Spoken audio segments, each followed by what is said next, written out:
Welcome in to Check the Mic. Steve Palazzolo Sam Monson live from the Antonio Cromartie studio, in part with Huggies. All brought to you by FanDuel. It's time for our conference championship weekend. Let's go. Just 2 games. Can we get through this in 3 hours? 3, yes. 2?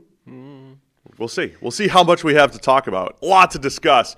Conference championship weekend preview. We also have breaking news this morning. Old friend Zach Robinson has been hired by the Tampa Bay Bucks as offensive coordinator. We'll talk about that at the end of the show. Professional tease. That'll be the end. We'll wrap it up and talk a little Bucks and their new offensive coordinator, a reunion between Zach and Baker Mayfield. But we're going to go game by game here. Quick programming note, Sam. We've got this show today, previewing. And then we're into draft season. We're into off-season season, right? So we'll have Mike Renner, bonus show coming out tomorrow, already pre-recorded. Nice. And we're talking Shrine Game. We're talking Senior Bowl. If the weather cooperates, we're going to jump on a plane, head it down to the Senior Bowl. We were expecting quite a lot of snow. And we're on like the easy end, I think, of it. Well, yeah. In the nation? Yes. Nationally? Having said that, the thing I saw suggested we were going to get 8 inches of snow. So even on the easy end, it's quite a heavy They're down. talking like 2 feet in Nashville and other southern cities. So, Where they're not prepared for it as well. We might not need that to we're be particularly well prepared for it. Remote on Sunday, potentially? Yeah. I mean, unless, we can go remote if we need to. I'm more worried about, can I get from my house to the airport? I am too. And I'm worried about the plane taking off on time. In a Camaro. Do you need me to pick you up? No, look, Uber. Just Uber. The Camaro's made it every time except one. Just take it. And even the one, it made it to the driveway. Mark's paying for it. Take an Uber. Come on, let's go. So we're headed to the Senior Bowl next week, God willing, and then Super Bowl the following week. But we'll have a mock draft coming out next week. All sorts of fun stuff. But hit us up. Let us know what you want to see behind the scenes down in Mobile at the Senior Bowl and the Super Bowl out in San Francisco. Already had some food recommendations. Appreciate the emails. Yeah. Hit us up. Check the mic at the33rdteam.com. Generally just a good time to email anyway. As we get into off-season mode, we could do a lot more Q&A, question and answer type stuff. We got to tap back into the emails. We haven't read out many this season. It's definitely been an area we've lagged behind in. So, fire the emails, check the mic at the33rdteam.com, and if we get some good ones, we'll read them out in the show. And then the last thing, we owe a lot of people recaps on their bets. So, you owe us coffee or we owe you merch. We are chasing down people that we know we owe merch to. So if you haven't received an email from us and you think you want to bet, then reach out in case we goofed somehow in the spreadsheet and we have you down incorrectly. I think we have them all, but in case we haven't. All right, anything else? No, that's probably all the housekeeping. Great. The elevator's working again. Didn't have to climb up 7 flights of stairs. No elevator yesterday. We were 0 for 2 in elevators. We're back to our normal 1 for 2. Right. Working. The building, theoretically, should have 2 elevators. It has only had 1 working elevator for the entire time we've been in here, which is, okay, it's not ideal, but it's fine. When it goes from 1 to 0, though, that's a big drop. You notice that one, Yeah, the quads in particular felt it yesterday. Around about the 5th floor, I found, is when they really. The 5th floor is exactly where when they really started to notice it. If we were on the 4th floor, I'd be like, it's not too bad. Really would. 4th floor, I think I could fly right up that and not have a problem. 5th and 6th, you're like, man, it's just a lot of stairs. By the 7th, I was like, I feel like James Harrison, and except I'm sled. out of breath.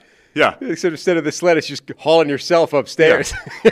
Halfway through, I was like, maybe I should do this every day. Maybe I shouldn't do the elevator. Maybe this would be good for me until I was out of breath for the next 15 minutes. I have thought that before. It's like, 7 flights of stairs is not a bad. Like, if we just did that every day, think instead of your 10,000 steps, if you just replace that for 7 flights of stairs. 7 flights. We don't even have to go down. Use the elevator down, steps up. We'll see. But didn't today. No. All right. It's game time. It all starts Sunday. No more Saturday games. No more Monday games. No more Thursday games. Starts and finishes. It's all Sunday at 3 o'clock. New England Patriots at the Denver Broncos. Patriots favored by 4.5 here.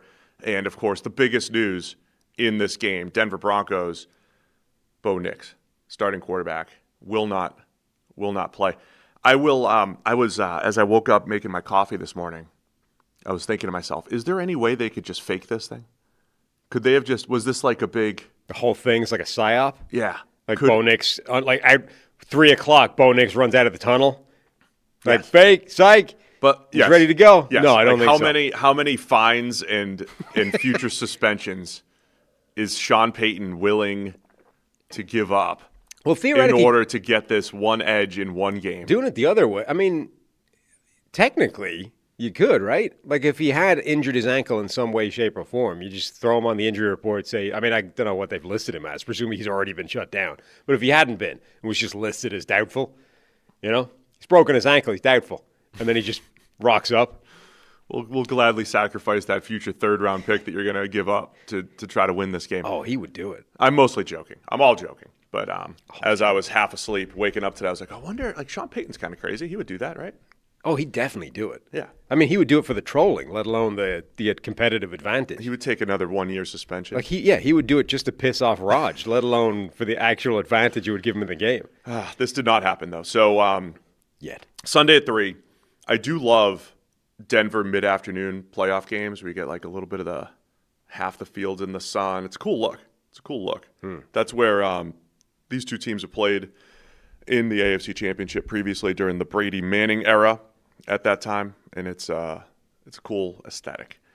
So Jarrett Stidham's getting the start for the Broncos. That's the biggest story in this game that we have to start with. What are we expecting from Stidham and this Broncos offense against a very good Patriots defense these last few weeks?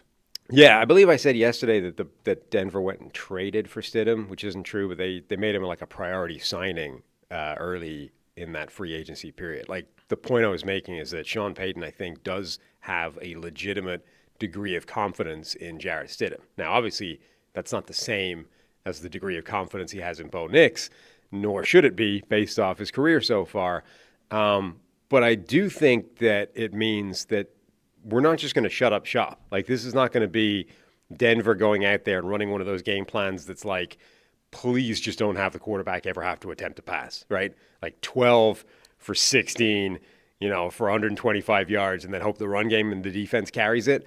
I think they're going to try and play a game with Jarrett Stidham at quarterback. I think they're going to trust him to execute whatever version of the offense he's going to dial up for him. And as we were saying yesterday, Sean Payton has a really good record with quarterbacks that are not elite, right? Like, he had to run with non-Drew Brees quarterbacks for quite a number of games during his entire time with the New Orleans Saints, and his record with basically all of them is really good. So I don't think that this is going to be, this miserable, restricted game plan now that Jarrett Stidham is the quarterback. He's got athleticism, he's got an arm, he's got experience, albeit as a backup primarily. I think they're going to, actually expect him to carry some work here. Yeah, I'm always fascinated by the backup quarterback game plan because I think back in the day it would be a lot of run, pass. Hey, we got to slow the game down. We got to run it. With Peyton, we know that I was talking about it on Sunday. In big games, he does like to pull out some trick plays. We're talking is it running back passes? We talked about last week. Hey, remember he had the surprise onside kick in the Super Bowl.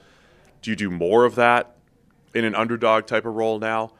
Because I didn't see what the spread would be. I mean, I think I saw people talking about Bo Nix being worth 3 to 4 points versus Stidham. The spread's now 4.5 for the Patriots. I don't think New England would be favored. I feel like, are they saying it would be a pick'em? It's been bouncing between 4.5 and 5.5, the line. I can't imagine New England would be favored if Bo Nix was playing. But I think I don't that's the know. suggestion, 3 to 4 points, 5 points. Remember, Denver, I don't think the man in Vegas has been, pitting his mass to Denver True. for this entire time. So yeah, just that side of the ball. Here's the number that really I think we want to keep an eye on here. Bo Nix, for all that he's done, his ability to run, get rid of the ball, everything, sack rate is really low. Little under 4%. He's 3.5% sack rate, just per drop back. Last year was at 4. Pretty consistent number. He had a very good number at Oregon. We talk a lot about QBs controlling their sack rate and controlling being able to protect the offensive line. And I think the two things that are true here across several pass blocking metrics, the Broncos are really good up front, and Bo Nix is really good at not getting sacked. And Jarrett Stidham's up closer to 8% over the, in his limited time in his career, and usually with a younger quarterback, that's an issue. And I say younger because Stidham is, inexperienced. Older than Nix, but inexperienced. Right. So that feels like a big deal here. Now, why is the sack rate low for Nix? They do get rid of the ball extremely quickly.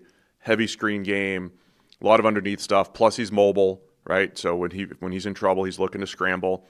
Stidham doesn't have that kind of mobility. Stick him.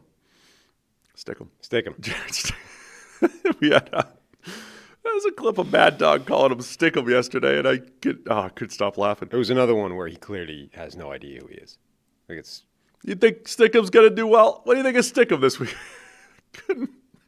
I was losing it. And the thing is, people post these clips as like, oh, look at this old institution that is Mad Dog. This is great. Like, this is just a bumbling idiot talking about something he doesn't have any idea about. That's the dream, Sam. I want to be here 20 years from now. I want to have so much credibility already. There's no credibility. This is the thing. People are replacing. I want stacked up credibility that I could just ramble, call a guy Stickham. It's not credibility. That's the dream. I hate this concept of hate watching. There's this whole thing where like guys are deliberately asshole-like, and it's like, oh, this is great television. It's like, it's not. Don't derail the show. It's not great television to see a guy bumbling through names he doesn't know and just like calling people random things. This is just an idiot talking about something he doesn't know anything about. This is like replace him with just a jackass in a bar. It's the same thing. That's not entertainment. That's just an idiot. Don't derail the show. Yeah, because we're up against the time this week. So what else offensively here to make it work for Denver? The other piece last week, I thought they might run it more against Buffalo. And they should have. In a game. Even though they won. Well, I said my suggestion was, were they going high volume pass, and that was their way of wearing down Buffalo. I don't know if that was their grand plan or if that was just how the turntables. I don't know if that was just how the game flow went. But if they choose to go that way, the advantage of Denver, if you want to go high volume passing and dink and dunk and wear down the Patriots, that's an option too. But I feel like RJ Harvey is going to be a big part of this game plan as well, getting him the ball both as a runner and out of the backfield. Yeah, there's some like compilation videos out there on Twitter where it's like, look at all these holes that Denver actually had to run against Buffalo, and they just didn't run that much, right? It's like, I mean, okay, they won the game. Bo Nix did get it done in this, hey, you've got to get it done. Like they basically, it's like Bo Nix was trying to go toe-to-toe with Josh Allen as the game plan. It's like, I mean, it worked, I guess, but maybe you could have done it in an easier way if you just run the ball constantly. The big X factor, though, I think is we don't know if J.K. Dobbins is coming back. He's had his practice window activated, so theoretically he can. Apparently Adam Schefter said a few days ago that he has a chance to. That might just be when they activated his window, though, and that was sort of the end of that. I haven't seen the quote itself. There's a couple of those Twitter doctors out there sort of evaluating, is this realistic or not? It's insane if he does, because the thing that shut him down is usually like a 6 to 9 month injury, and that was only a couple of months ago. So I don't know how that's possible, but the fact that they've already activated or opened his practice window suggests that at least it's theoretically possible. He can't be that far away. And this is a guy who's had a ridiculous injury history in the NFL, like breaks, sprains, ACLs, Achilles, everything hips south has fallen off on the man at some point during his career.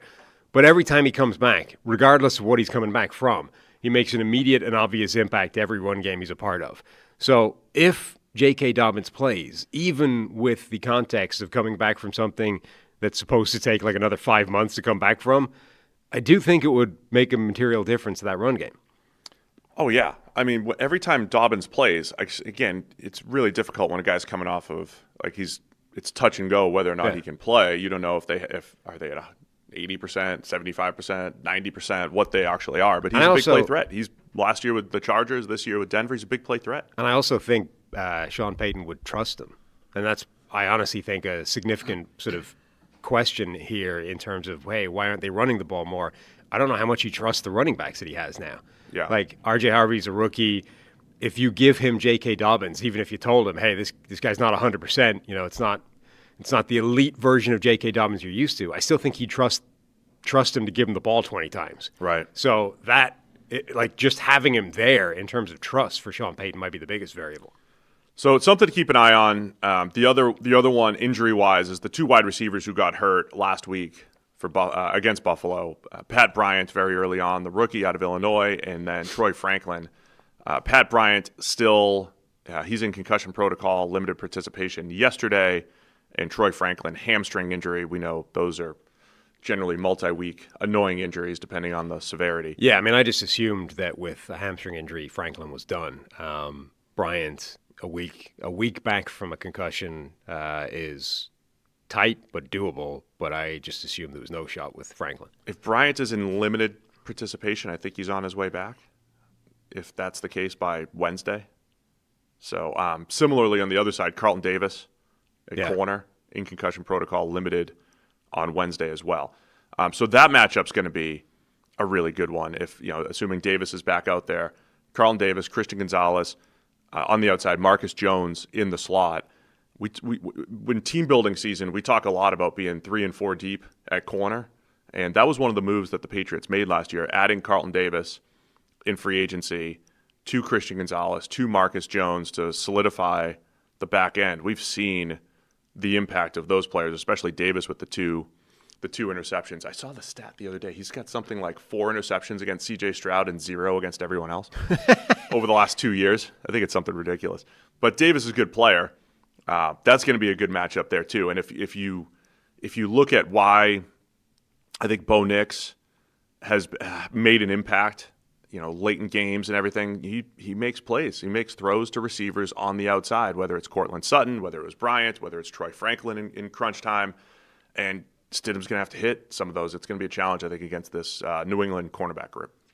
Yeah, it will. But I do think that they're going to ask him to do some of that. Like, I don't think this is going to be, particularly if J.K. Dobbins isn't back, I don't think it's going to be just a run the ball constantly game plan. I think they're going to ask him to attack. They're going to ask him to put the ball in the air, and then we're going to see what they can do. I wonder how much Sean Payton is going to be able to free up Cortland Sutton, because one of the weird things about that game is where has Cortland Sutton been until late in the game, and then suddenly, here's a couple of catches from Sutton. He is still alive, he's really good. So I'm not sure why it's taken this long to start getting targets his way, but can Payton spend some time and actually cook up some plays for Sutton? And then New England's defense on the other side, since Milton Williams returned late in the season, they've been one of the best in the league. Now that's coincided with they beat up on the Chargers in their offensive line. They beat up on Houston and Stroud last week. They had some injuries at receiver and some injuries up front on the offensive line, but they have taken advantage. And I'll repeat it again: they have an opportunity here against a backup quarterback to have another high-impact game. And you're going to look back at the 3-game stretch that New England just had and say, wow, we've talked about Houston's defense and Seattle's defense and Denver's defense, and look what New England's done during this playoff run here. So they have a chance if they continue this path and go to the Super Bowl. This is an historic type of run based off what they did against the Chargers, giving up 3 points, what they did against Houston, forcing the 4 interceptions and 5 total turnovers from C.J. Stroud. They are on a run. And look, a lot of it goes back to the offseason, bringing in Milton Williams, bringing in Carlton Davis, bringing in Harold Landry, and putting all those pieces together on the defensive side of the ball. Kayvon Chason, they've gotten a lot of contribution from first-year players, and it's really just accelerated the rebuild here for a team that had won 4 games over each of the last 2 years. Yeah, it's the first good offensive line that they faced, though, in the playoffs. So that's a big difference. Now, obviously, that might be offset if Jarrett Stidham is the quarterback and just has a bad game as a backup quarterback, particularly – you heard the stuff that was coming out of that Chargers game where they were talking about it. They didn't know what the coverage is they were looking at. The disguise in the back end was causing all kinds of problems on top of the disaster that was the Chargers offensive line. And that's how you end up, with just a complete and total train wreck of a game from an offensive standpoint for the Chargers. So that can definitely happen in this game as well. But for the first time, you would say, okay, just going into this game, Denver's offensive line is going to be able to hold up fine, right? They're not just going to get wrecked by the fact that the Patriots are really good up front. And that's, I don't think you could say that, certainly in the Chargers game and probably not in the Texans game either. Denver should at least be able to hold their own on that side of things. And then it's like, okay, you're going to have time to read the defense. You're going to have time to diagnose it. Now just make sure you get it right. Yeah, New England. So, yeah, that matchup, the New England defensive front going up against the Broncos offensive line is going to be huge. I'm just going to throw this in there right now while we're talking about Marcus Jones a little bit for New England on their side. By the way, Marvin Mims, haven't even mentioned him. He was the guy that was a leading receiver for the Broncos last week. Mm-hmm. I was a big fan of Mims coming out. Caught every target. Yeah, he did. 8 for 8 in the the go ahead touchdown, not the game winner. But Mims has done a nice job over the last couple of years. At times down the field, and then at times in a more of a gimmicky type of role, backfield and jet sweeps and the whole thing. But I'll mention it now. Punt returns. I'm going to talk punt really quick. Number 2 and 3 in the NFL in punt return yards per return. Marcus Jones is 2 at 17.3. You're tied for first with 17.3. Marvin Mims is third at 15.6. Huge punt return game. It is a battle of 2 of the very best punt returners. And they're both, high 90s model guys for me, Marcus Jones and Marvin Mims. So maybe my model, the old model, is just really good at finding punt returners. Actually, 4th is Torrey Horton. Yeah. When he was there. Yeah, maybe this is Parker Washington's in the top. So, yeah, this is starting to make sense. Sky Moore's at 11. That's what the model's good at. Identifying punt returners. Yeah, as I'm looking at the punt return group. Perfect. Yeah, that's great. There's value in that. Unintentionally, you say I hate special teams. Look at this. So, anyway, that's you hate it so much it's taken you 3 years to realize that you've got the best punt return model identifier in the history of the world. There it is. Call me NFL. I'll help you out. So, anyway, in a game like this, we always say it, but it's really tough to predict. Hey, special teams and turnovers and the whole thing. But both teams, we've seen, Marcus Jones has 2 punt returns for a touchdown. Had the pick 6 last week. He's great with the ball in his hands. And Mims has a touchdown, and he's one of the best, punt returners in history when it comes to return yards per attempt. So just something else to keep an eye on. Yeah, I mean, they're both dynamic X-factor weapons who could easily do something. Like whether as a punt returner or in Marcus Jones' case, on defense as well, we saw if you get the ball in his hands, he turns into a punt returner on defense, and he's a threat to actually score on those plays. And then Mims is obviously a threat on offense as well, whether it's lined up at wide receiver or even coming out of the backfield. They're 2 important players in the game. Let's just talk Stidham a little bit more, and then we can make some picks and move on to the other side of the ball. What do you expect from Stidham? I know you expect a full game plan, and Peyton's gonna let him go and unleash him and the whole thing. What do we think we see performance-wise here? That's the thing. I don't know honestly what to expect from a performance standpoint.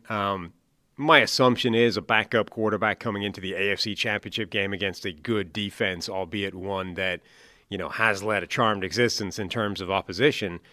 My expectations are he doesn't play well, but I'm giving up sort of saying this is definitely what's going to happen. Since things like Nick Foles happened, it's like, who knows? Anything could happen. It's possible Jarrett Stidham goes out there, balls out, has a game of his life, and, looks amazing. I don't expect that to happen, but between Nick Foles having happened, between Sean Payton's record with backup quarterbacks, I mean, it's not crazy to think that would happen. What are the other proxies historically? We mentioned Nick Foles. The huge difference there is that he took over the last 2 or 3 games of the regular season. And played badly. Like, Nick Foles had a couple of games of playing like crap before he suddenly kicked into gear and had 2 of the best games in NFL history in the postseason. So he played the divisional round that year in 2017 was not great. Remember, he threw one like right to the defense, tipped up for a completion. Like they survived. I think it was against Atlanta. And then he just balls out in the NFC Championship. Right. So I don't know if that was, and then in the Super Bowl. I don't know if that was required. Like, does he need a couple of games to knock the rust off as a backup quarterback, and then suddenly, you play really well? Like he'd started 3 or 4 games at that point, the back end of the season, and into the playoffs, and then suddenly that's almost why it was more ridiculous that he then had the NFC Championship game in the Super Bowl. It's not like he got in and just immediately caught fire and rode the wave, whatever that is, momentum-wise, for like all the way, right? He got in, played terribly, and then randomly in the NFC title game, she's like, no, not today. Today I'm going to become Tom Brady. The other one, just to flash way back, and for people like Walt in the chat, Jeff Hostetler. Yeah. People have been bringing that up. Right. Just hang on. The Nick Foles thing, right? The NFC Championship and the Super Bowl were 7 total big-time throws and 0 turnover-worthy plays. The 3 starts before that were 0 big-time throws and 6 turnover-worthy plays combined. Like he went from sense. And 4.3, 3.5, and then 8.2 yards per attempt to 10.7 and then 8.7. Like he went from one of the worst quarterbacks in the NFL in the 3 starts before that to the best quarterback we've ever seen in a 2-game period that just happened to be the 2 most important games of the season. That's right. I keep saying, every time this comes up, I make this point. It is one of the most unlikely things that has ever happened in the history of this game is the 2 games that Nick Foles put together to win the Super Bowl. So because that's happened, you can't say there's no chance Jarrett didn't play as well. Like, he's terrible. He's a backup quarterback. He's going to go out there, shit the bed, and the Broncos are going to lose, right? Because Nick Foles happened, it's possible that Jarrett Stidham goes out there, balls out, has a 3-touchdown, 0 interception, 300-yard game, and, we're like, wow, Stidham's amazing. But I would say it's unlikely. Coming into the game, Jarrett Stidham has 2 big-time throws and 8 turnover-worthy plays in his career. Yeah. In his career. Jeff Hostetler's the other one, very similar to Foles, played 2 regular season games for Phil Simms, and then they went on a 3-game run to win the Super Bowl in 1990, the first loss for the Bills in the 90s. So Hostetler has done it as well. Stidham has also, in most of his seasons in the NFL, been coached by Josh McDaniels. Yeah. Drafted by New England, was in New England for a couple of years, brought into Vegas in 2022 by McDaniels, and then brought into Denver in 2023 by Peyton, and did not throw a pass this year. I believe he's the only backup to not throw a pass. Yeah, that's kind of the other irony of the situation here. So, he was the one guy. He had one. Did not even get on the field. He did have one scramble for a first down, though. So. There you go. But in preseason, 4 touchdowns. He was 30 for 38, 376, 4 touchdowns, no picks in the preseason, for whatever it's worth. Mm-hmm. He did look very good in the preseason. And then you mentioned Sean Payton's record with backup quarterbacks. Now, those always need some context, but when Drew Brees went down, I believe it was 2019, right? Teddy Bridgewater had a 5-0 stretch. They had Jameis post Drew Brees. We've seen Sean Payton. And honestly, if you look back at 2023 Russell Wilson, where Payton had Wilson, it's the best that Russ has looked statistically. Yeah. Based off what, over the last 5 years, basically, right? And at the time, we were like, I don't think Russell Wilson looks that great, but the stats are pretty good. And so Sean Payton's track record now is he had all those years of Drew Brees. He got good play out of Teddy Bridgewater, good play out of Jameis Winston, good enough play out of Trevor Siemian. Yeah. For a stretch, and Taysom Hill. I mean, he's gotten some improbable wins out of some very not great quarterbacks. Now, some other quarterbacks, Bridgewater, Jameis, these are like borderline starting caliber quarterbacks. So, it's hard to give him too much credit for those guys. But Trevor Siemian, Taysom Hill, he's gotten pretty high-end results out of some of these guys. Just the idea that he was actually campaigning. There was a brief period of time where he was trying to convince people that Taysom Hill was like the future quarterback, right? Obviously, now that seems absurd. But at the time, he was pushing that in part because they were able to win games with him. I do think there's something to his record. It's not just Drew Brees. There are coaches out there where you take the elite quarterback that they were paired with off the table, and their record goes to being garbage. That's not the case with Peyton. Right. It's a good track record given what he's had. And let's be honest about Bo Nix. Bo Nix was the 6th quarterback out of 6.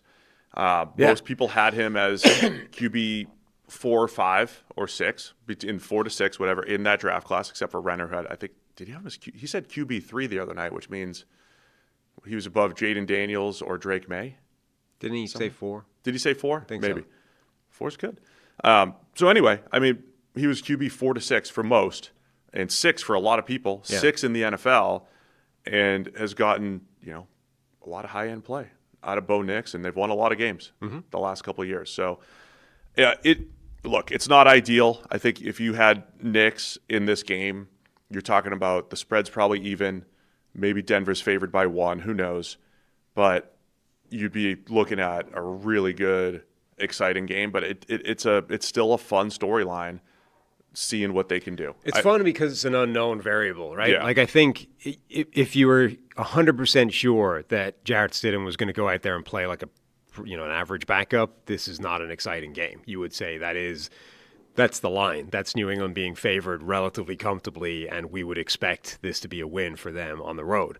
But you don't know that's going to be the case, right? Jarrett Stidham is capable of playing well. Sean Payton has a very good record with non-starting quarterbacks. So that if those things go their way, then it goes back to being a really compelling, close encounter again. So it is that unknown that is Stidham at quarterback. It's not just this guy is straight garbage. There's no chance he plays well. All right, let's go to the other side of the ball. When New England has it, Drake Maye, MVP caliber season, he now going through a gauntlet of difficult defenses. Chargers in week 1, Texans last week, and now the Broncos, probably the 3 best defenses besides the Patriots in the AFC. And, there's been some turnover issues the last couple of weeks, but there's also been some big-time throws when needed, right? The Kayshon Boutte play, the touchdown to Hunter Henry week 1 or in the wild card round against the Chargers. So I think Maye has handled himself pretty well these last couple of weeks, but it certainly isn't the best statistical effort that he's put up all season. And, the offense, it's going to be another challenge here against Denver. Yeah. In particular, I think, that we saw Will Campbell's been struggling a bit in the playoffs. Now, look, Will Anderson, Janelle Hunter, that's basically as good as it gets in terms of pass rushing threats in the NFL. Forget the AFC or the playoffs. Owe got him a bunch. But he's coming off, back-to-back games that haven't been amazing. Last week's was pretty rough. The week before that was not spectacular. But he's going up against Nick Bonito again, right? So maybe Nick Bonito is not at the Janelle Hunter, Will Anderson level, but he's pretty formidable. And we saw last week that, there was a play in there where he just straight roasted a good left tackle. And technically, did he roast Deion Dawkins because he basically blew right past the chip block on the outside and Deion Dawkins just never even got close to him? Yeah. Is that technically beating Deion Dawkins? Either way, there was a play where Nick Bonito just went, you know what, I'm faster than anybody else doing this, and I'm going to be at the quarterback in 2 seconds. Good luck. And especially in Denver, Bonito is so good at jumping the snap. Yeah. He is so good at a couple times per game. Right. He's level with the quarterback almost before the tackle's even out of his stance. So keep an eye on those types of plays, in particular with Bonito, but Jonathan Cooper on the other side as well. Yeah, but Bonito in particular, I think you can say he might have the best get-off in the NFL. And there's going to be a couple of times in this game where he does that, and Will Campbell is particularly – he's going to struggle in particular with that because he doesn't have the length. There are some guys that if you – even with – Nick Bonito's get-off, they might be able to save it just because they're long and can just get something on him. Campbell's not really that kind of guy, so if he's behind, just out of the stance, he's going to be in trouble. Now, on the other side, the great Morgan Moses. The great. Coming off of his best game. Who has his own name and number tattooed in his back, apparently. Like a jersey, like large, not just, tucked away somewhere. Like his name as a nameplate and his number as if his jersey has been, stenciled onto his back. Just saying, he's played. That's why I. So he knows he's the great Morgan Moses. He knows. That's why I would sign him every year. That's why the great Morgan Moses. Great game last week against the Texans, and again the Patriots' offensive line being better this year. Huge story, but they'll be challenged against Denver. My one concern about Denver's defense, and it started late in the season. Hate to repeat it. It started late in the season. The pass rush it just doesn't feel as fierce as it did the first 2/3 of the season or so. And really, look, this is a multi-year deal with Denver, right? They get after the quarterback. They have multiple people who are very difficult to block. There have just been points over the last 4 to 6 weeks where the pass rush doesn't dominate all the way through the game. Look a little fatigued and tired, like they've played some long games. The Washington overtime game, the Green Bay game, and even just last week against Buffalo. They were not, making an impact the entire time. So that's something to keep an eye on. I think it's a pretty good matchup. The Will Campbell matchup is definitely something to keep an eye on. as you said, if he's not getting to his landmarks, he's just got to be so pristine with his technique because he can't save it with length. That's why the arm length thing all comes in, because players can be less than stellar with their footwork, not necessarily get to their landmark, but they can get your hands on and at least save the play. When Campbell loses, it's often pretty clean against good rushers, right? And this goes back to the SEC, right? There's 6 or 7 just straight up bad losses against pretty good rushers. So there might be 3-4 losses in here against Benito and the Broncos that the Patriots have to survive. And then I think Drake Maye, how he handles pressure, Sam. There have been multiple plays over the last 2 weeks where he's trying to throw the ball under pressure, right? And it's this calculated risk that quarterbacks take. You don't want to just, turtle up and take a sack every time someone's in your face, but you have to know when to do that, right? You have to know when to take a 6-yard loss and when to try to throw through it and a strip sack happens, or you throw a pick, or the ball pops up and it's intercepted. C.J. Stroud was awful at that last week. On the other side, Maye had at least one issue last week and one against the Chargers 2 weeks ago. So cliche, take care of the ball, the turnovers and everything.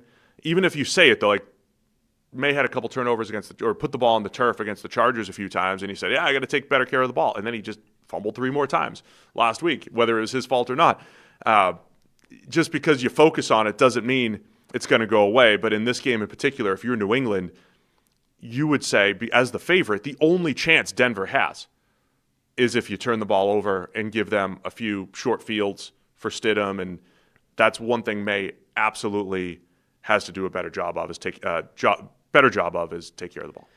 Yeah. I think the other thing, though, is that this Denver defense, as good as it is better as a pass rushing unit than it is in run defense. I think you can run on this Denver defense. Now, it's not quite as simple as that, I think. They are pretty good overall in terms of like rushing success rate or even rushing EPA or whatever. But in the last, 5-6 weeks, they're giving up almost 4 yards per carry after contact. Like, this is a defense you can run on. And the Patriots have a powerful run game. Ramondre Stevenson, Travion Henderson, like they can and want to establish the run, keep hammering on it. The risk with that is always the specter of a Ramondre Stevenson fumble, which is always out there. He had that earlier, has cleaned it up recently, but it's like even last week with all the turnovers in that game and the weather. And then late in the game, it's like New England's just trying to run the game out. I spent basically the entire fourth quarter being like, is Ramondre going to put one on the ground? They're going to give him a bunch of carries trying to just ice this game. Is he going to put one on the ground and create a turnover? And I think he's got 4 as a runner, I believe, this season. But they all came early, right? 7 last year, and there was am I looking at the right? I'm looking at the wrong season. Sorry, 3 as a runner. Yeah, and they all came by week 5. Yeah. So he's really cleaned it up. He's been good. But right. it's still out there as a thing, right? And even when you have players that have tidied that kind of thing up, defenses are looking for it. Like Denver knows Ramondre Stevenson will put the ball on the ground if you attack it, so they're going to be attacking it more. And that's, if a defense is giving up that, it's like the Buffalo Bills defense. If a defense is giving up that kind of yardage, they're going to want to try and get it back with a fumble. 5 total, and they all came in the first 5 weeks. Yeah. But he has run the ball extremely well the last few weeks, and I think he's going to be the guy New England's going to ride. He's run the ball well, brings more of a power element to it. Travion Henderson is just so interesting because he doesn't play with a ton of wiggle. It's just kind of like take what's there for the most part, but if what's there is enough for him to get to the second level, he's gone. And so it's going to be that interesting dynamic for New England. How much do they ride Ramondre Stevenson, the power game, versus Henderson, who's got some big playability. If you can get him into the secondary, you can create those 50-plus yard touchdowns. I'm with you, though. I think New England has a chance to run the ball against Denver. And then, again, it's tough to throw the ball against Denver because of the pass rush, because of what they do on the back end. But Kayshon Boutte, they had no fear going up against the Texans. That is one thing. They had a little bit of fear at one point last week because Will Anderson looked like he's just going to take over the game and grab a strip sack, and it's like, hey, C.J. Stroud's not doing it. I'll do it. I'll get you the short field, and it worked. once, and it almost worked twice with 2 strip sacks. And the Patriots said, we're going to avoid that. We're going to start rolling the pocket. We're going to start going screen game. That dynamic's going to be fascinating too. Like if Denver, and this is where Josh McDaniels is really good. If Denver's getting home early against Drake Maye, how much do they adjust? Because even when the Texans were having some success, they started to roll the pocket. They started to throw more screens. They got a little bit more conservative. But in crunch time, they found a way to get the ball down the field to Booty. They weren't afraid of Stingley on the outside. They weren't afraid of the pass rush. So will they attack Surtain on the outside, attack Riley Moss? I think they'll have to take some shots, and that's where Drake Maye's deep ball numbers, we'll just read them out. 33rd team research team. 14% of his attempts have been 20-plus yards. That's 5th highest. Second most yards, over 1,000 on 20-plus yard throws. 7 touchdowns, tied for 6th. Completion percentage is 50%. That's 3rd. Number 1 in EPA per play.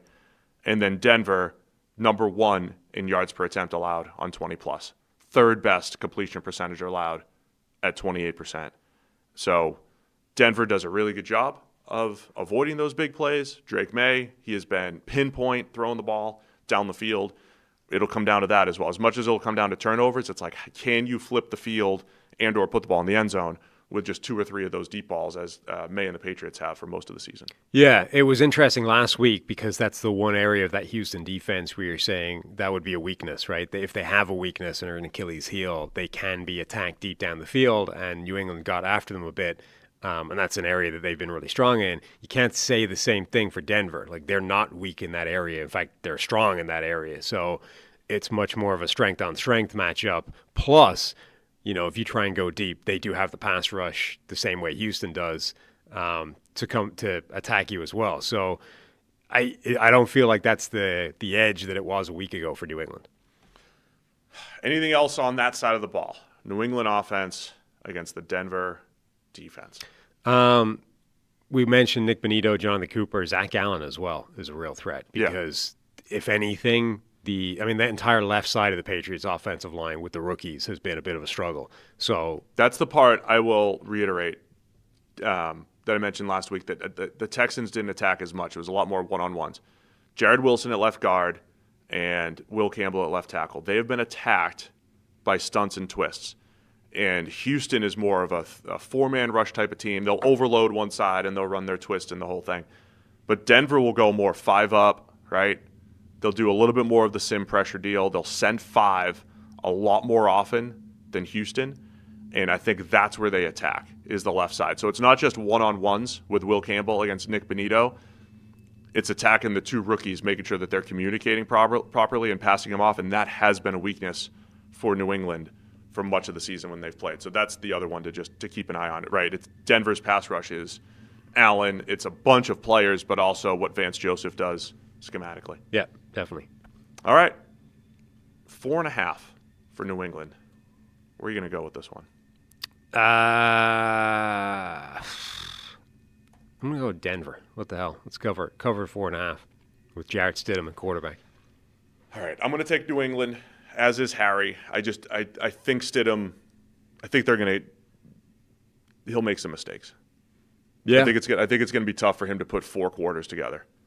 So I think it'll be a good game though. It's a really good game. 2 really good teams. I think it'll come down to quarterback mistakes and making a key play. And even if Maye makes a few mistakes, he's capable of making those big time throws and making plays down the field. So I'll say New England covers the 4.5.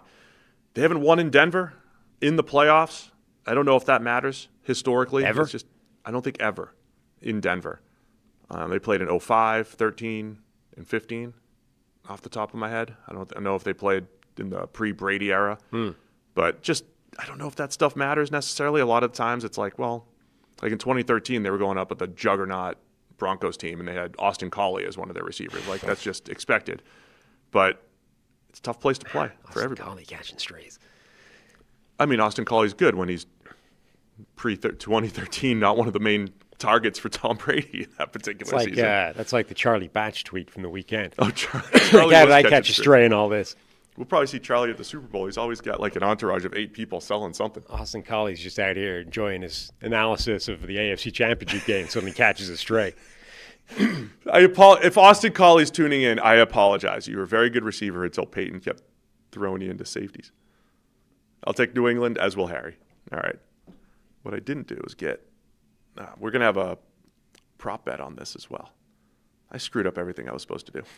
Hey, folks, going online with ExpressVPN is like stepping away from your laptop at a coffee shop. Most days you're fine, but at some point, passwords, bank info, everything, gone. Every time you're on public Wi-Fi, cafes, airports, hotels, your data is exposed. Hackers on the same network can snag logins, cards, whatever. Doesn't take a genius to do it either. You could even do it, Sam. Your info is worth up to $1,000 on the dark web. That's why I never go without ExpressVPN. It's going to be huge next week when we hit the road. I fire it up everywhere. Travel, coffee runs, even those sketchy hotel networks. One click and bulletproof encryption that would take a supercomputer billions of years to crack. That's what you have. It works on all devices, and it's dead simple. So plans start at just $3.49 a month. That's 12 cents a day, rated #1 by CNET and The Verge. Secure your online data today by visiting expressvpn.com/CTM. That's expressvpn.com/CTM to find out how you can get up to 4 extra months. expressvpn.com/CTM. We'll also have a prop bet coming off of this Patriots-Broncos game because you know how fast NFL game days move. One big play, everything changes. That's why live betting on FanDuel is a game changer. With FanDuel, you can bet in real time while the game unfolds. Score just flipped, you could jump on a new spread or a live money line. The wide receivers heating up, you could bet the next touchdown score or total yards. That drives stalls in the red zone. Well, you could take a live field goal prop or fade the total. Live player props, team totals, drive results, updated spreads, next play markets. It's all there. It's fast, it's fun, and with FanDuel, your live bets move as quickly as the game does. So whether you're riding momentum or fading the hype, FanDuel puts you right in the middle of every moment. Visit FanDuel.com/33rd to download the app and bet the NFL live all season long. Must be 21 plus and present in select states. For Kansas, an affiliation with Kansas Star Casino, or 18 plus and present in D.C., Kentucky, or Wyoming. Gambling problem? Call 1-800-GAMBLER or visit rg-help.com. Call 1-888-789-7777 or visit ccpg.org/chat in Connecticut or visit mdgamblinghelp.org in Maryland. Hope is here. Visit gamblinghelplinema.org or call 800-327-5050 for 24/7 support in Massachusetts. Call 1-877-8-HOPE-NY or text HOPE-NY in New York. Paid endorsement. Today we're talking Drake Maye. Prop bet, 30.5 rushing yards. 30.5. Yesterday we did Jarrett Stidham's passing yards. I took the under. You took the over. You think he'll hit the over on his passing total. What do you think about Maye and his rushing yards at 30.5? I mean, always a fan of the over when it comes to quarterback rushing props. That's a lot, though. It is a lot. 30. But he definitely did it against the Chargers. Did that in one play against the Chargers. Yep. Didn't do it last week. Yeah, I don't know. It's annoyingly positioned exactly where it should be. Right in the middle. It could be either side. I think he'll hit 30. Could be over, could be under. Maybe 31. The challenge here, Denver, I don't know if they play a lot of man as far as like what the data says, but they man up. They play a lot of match zone type of deal, and does that give Maye the opportunity to escape, pick up one of those 15, 20-yarders? That's going to be one of the keys. That's the thing. It's like you usually would say, well, if he's under pressure a lot, he'll scramble, he'll get out of there and make a couple of big plays, but that didn't happen last week. He was kept relatively bottled up by the Houston defense. When they got pressure, they got to him. He didn't escape. They didn't let him out. He didn't make any plays. But then the week before against the Chargers, they switched off, played man coverage one play, and then he's off for like 40 yards. So, all right, let's go under. Yeah, I'm going to take the under as well. It's a lot, but I think he gets sacked a few times and makes the throws under pressure rather than scrambling. It's all at FanDuel. Go check it out, FanDuel.com/33rd. One more game to discuss here. Easy. It's the NFC Championship. Los Angeles Rams at the Seattle Seahawks. It's Sunday night at 6:30. Seattle favored by 2.5 here. Over under 47.5 from our friends over at FanDuel. Reminder from a program perspective, once again, we will have our Monday morning show on Sunday night. We're just getting it to you a little bit early.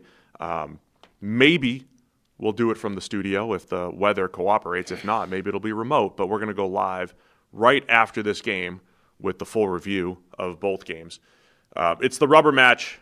Rams won the first matchup, and of course Seattle wins by 1 in overtime with a walk-off 2-point conversion in the rematch on a Thursday night football. That's the reason why Seattle's at home. That's why they got the number 1 seed, and a little bit of momentum coming into this game. Momentum. The big Mo. Yeah. I mean, yeah, look, fascinating matchup because the first two games have been so close. 2 games between these two teams, 2 tight games. They are separated by 1 point on aggregate across those 2 games. I think the most obvious and the biggest variable is what kind of game does Sam Darnold have here? In the 2 games between the 2 teams, he has 6 interceptions, which also, I think, correspond to 6 turnover-worthy plays. Like, they've all been it's not a misleading data point. He's had a bunch of bad plays. Now, the second game, I think, was significantly better than the first game, but still, they got him twice. They fooled him. They disguised coverage, they tricked him, and on 2 separate occasions in the second game, they got a complete critical turnover from Sam Darnold. So it's really how many times can they do that to him, right? Can they completely overwhelm Sam Darnold and create a sort of 4 turnover-worthy disaster game? Even if they can, Seattle is still able to keep it close. Or, do they get him once or twice? And then Seattle, I think, has a much better chance of winning the game. So let's stick on that side of the ball with Seattle in the Darnold factor here. We've mentioned a lot the last few weeks. I think Seattle's run game emerging has been huge. I think that's going to be a factor in this one. And look, the Darnold turnovers, what have we seen against the Rams? We had the 7 or 8 sacks last year in the playoffs. We had the 4 interceptions in the first game. And those, in the first game, it felt like he was trying to do too much, right? He was forcing them. They were late in the down. They were after resetting, and he's throwing a little late and making some poor decisions. And you did a nice job pointing out the 2 in the Thursday night game in Seattle were great disguised by the Rams. They were misreads. They felt a little bit different, right? They were still, narrative-wise, when they were down a couple scores and before they made this miraculous comeback, it would have been bad, right? It would have been like, hey, he did it again. Two more picks, right? He misread the slot corner. He misread the dropping defensive tackle. 1 in the red zone. 1 was basically a pick 6, right? Return to the 1. They were high-impact plays. But the thing that changed was he bounced back from those things, and that is huge. Well, and we said at the time, this could mean something if they play again. Yeah. I think that at least gives him some confidence heading into this game. And not just bounce back, but in between wasn't bad, right? Like, the thing is, the first game, I think he was genuinely pretty bad. And that was coming off the back of the last time he played them for Minnesota a year ago in the playoffs, where it was a catastrophe. So at that point, you're like, and the time before that where he played them for the Vikings, actually, he didn't play badly in that game, but he lost, and they...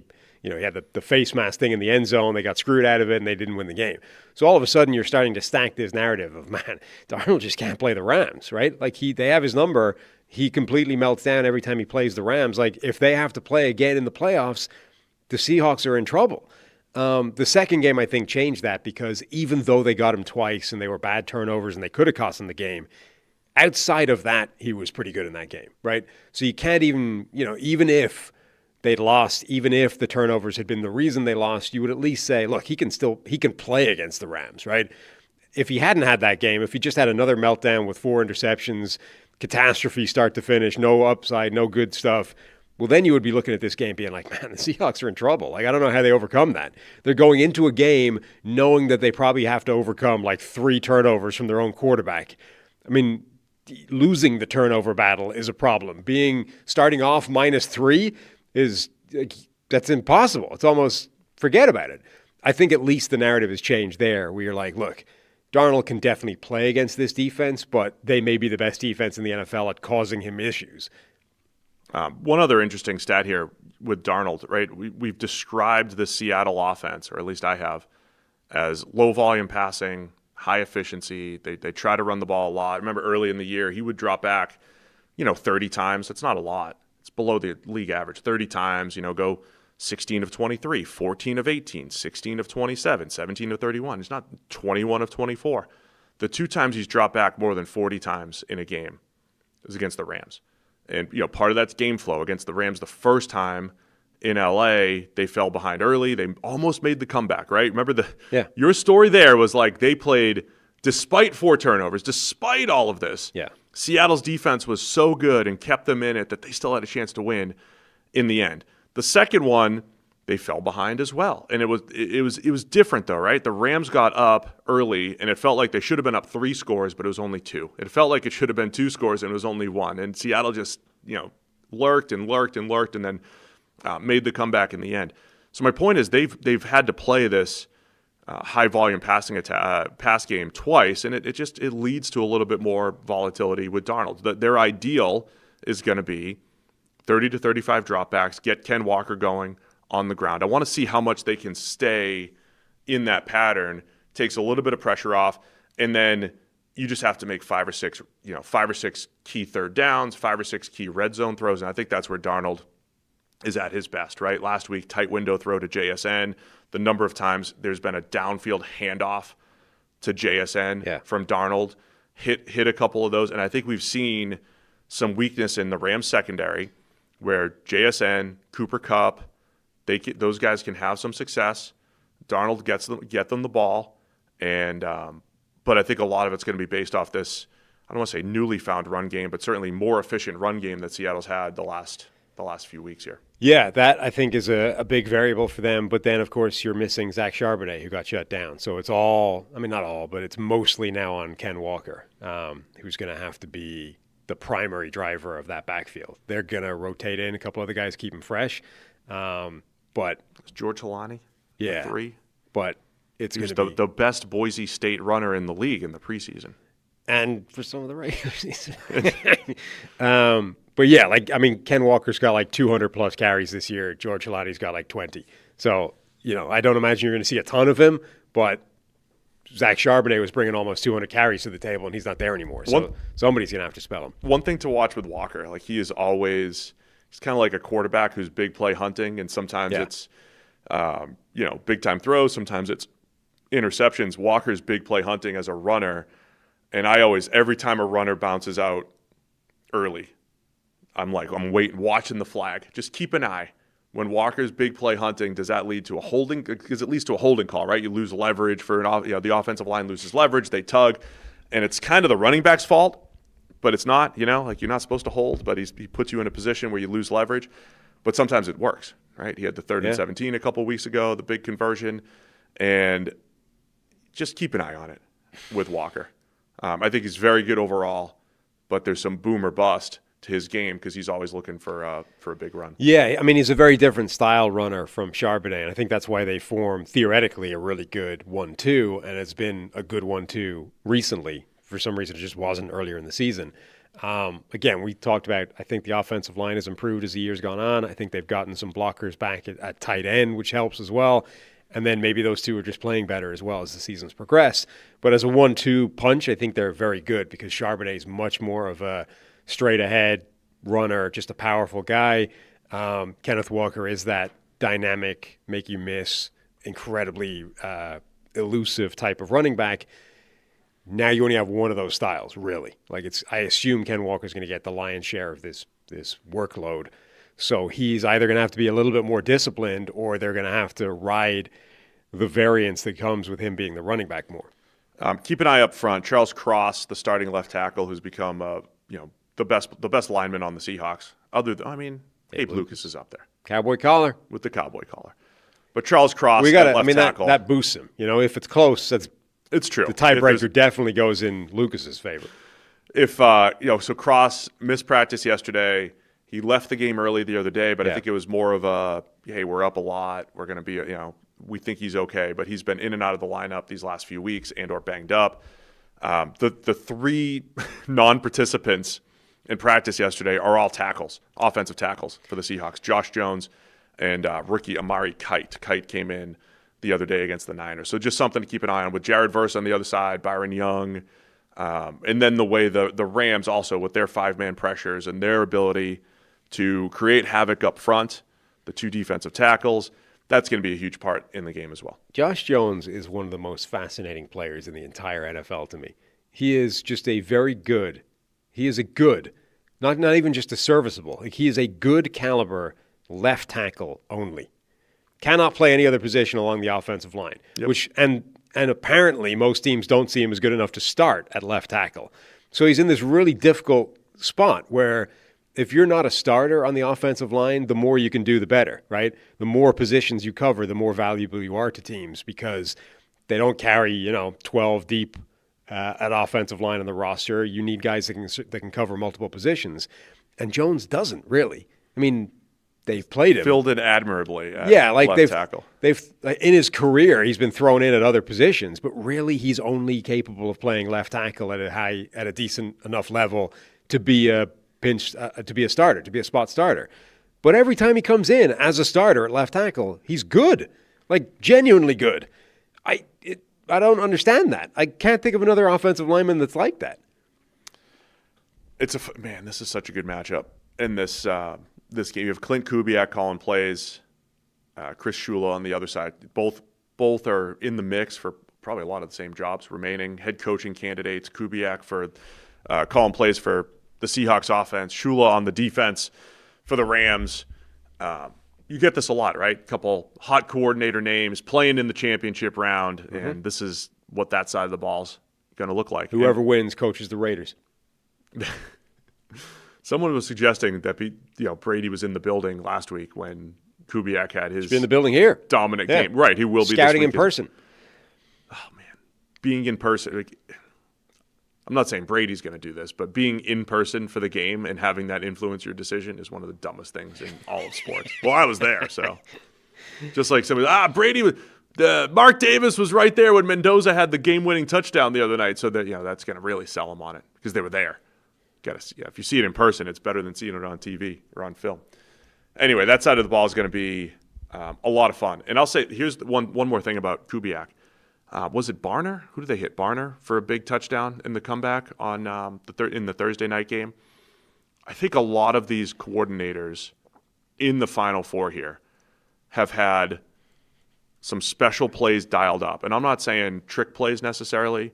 It's just, hey, we have this play action concept with a double move on the back end that if we need an explosive, we're going to rely on it. I think Clint Kubiak has done that really well. That was a big part of the comeback attempt against the Rams. In the other game, I think that's what Sean Payton has done well. I think Josh McDaniels has done that at times throughout his career. You have McVay with the Rams, but watch for Kubiak.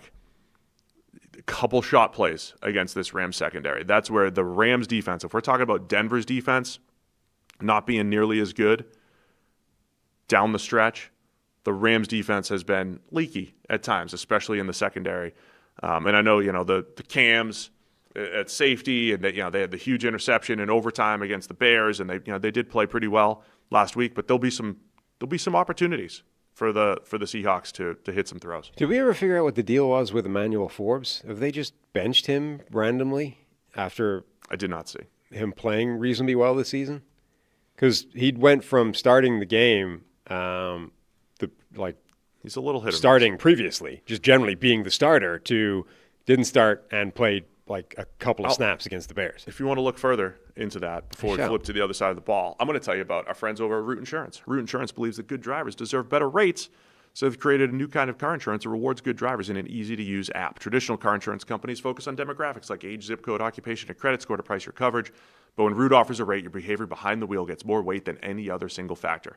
They don't use occupation or education level to negatively affect your rate. While you drive, Root gathers and analyzes data from your smartphone sensors, and after a few weeks, you'll get a car insurance quote based primarily on your driving. Save up to 44% off your initial Root quote after you take the test drive. If you need a tow truck, jump start, or you lock your keys in the car, Root will cover the help you need to get back on the road when you opt into roadside assistance. The Root app makes it easy to edit your coverage, update your policy, or file a claim in just 3 minutes. You can get started today at Root.com. He apparently is limited with a shoulder injury at the moment.